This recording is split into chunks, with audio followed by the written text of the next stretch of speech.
दहन के बाद मैं तेजी से वापस आया और पूरी घटना वानर सेना को बताई। रावण का डर, अशोक वाटिका का हाल और सीता मां का संदेश। मैं आज भी जब आंखें बंद करता हूं तो मुझे वो दिन याद आ जाता है। उस वक्त वानर सेना के चेहरे पर एक ही भाव था, प्रतीक्षा खत्म। अब आ चुका था युद्ध का समय। ऐसा लग रहा था जैसे वानर सेना एक साथ जाग गई हो। पेड़ों पर गदाएं, पत्थर तोड़ने की आवाजें और दूर तक धूल का बादल, सब कुछ बता रहा था कि लंका अब दूर नहीं है। वानर योद्धा बड़े बड़े पत्थर उठाकर एक जगह जमा कर रहे थे।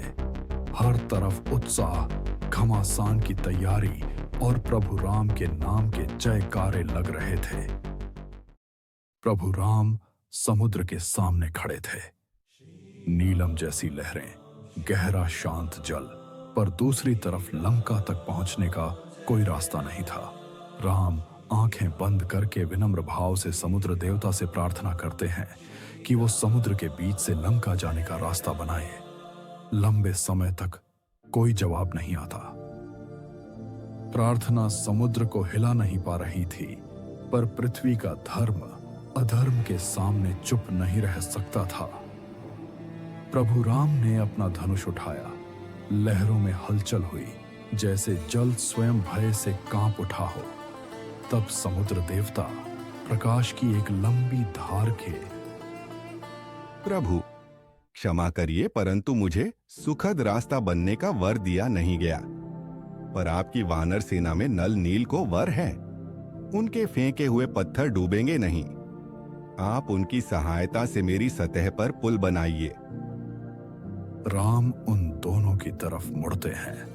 नल और नील, वानर सेना के दो प्रतिभाशाली योद्धा, शर्मीले पर उत्साहित। वो एक बड़ा सा पत्थर समुद्र में फेंकते हैं। पत्थर जल के ऊपर तैरने लगता है। सेना एकदम से गरज उठी है। ये बस एक पत्थर नहीं था, ये भरोसा था कि पुल बन सकता है, कि विजय अब दूर नहीं।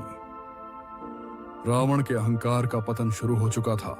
वानर सेना तैयार थी, प्रभु राम तैयार थे और समय अब धर्म के पक्ष में खड़ा था। अगले एपिसोड में देखिए सेतु निर्माण की अनोखी और अलौकिक प्रक्रिया। जानने के लिए देखिए रामायण सिर्फ और सिर्फ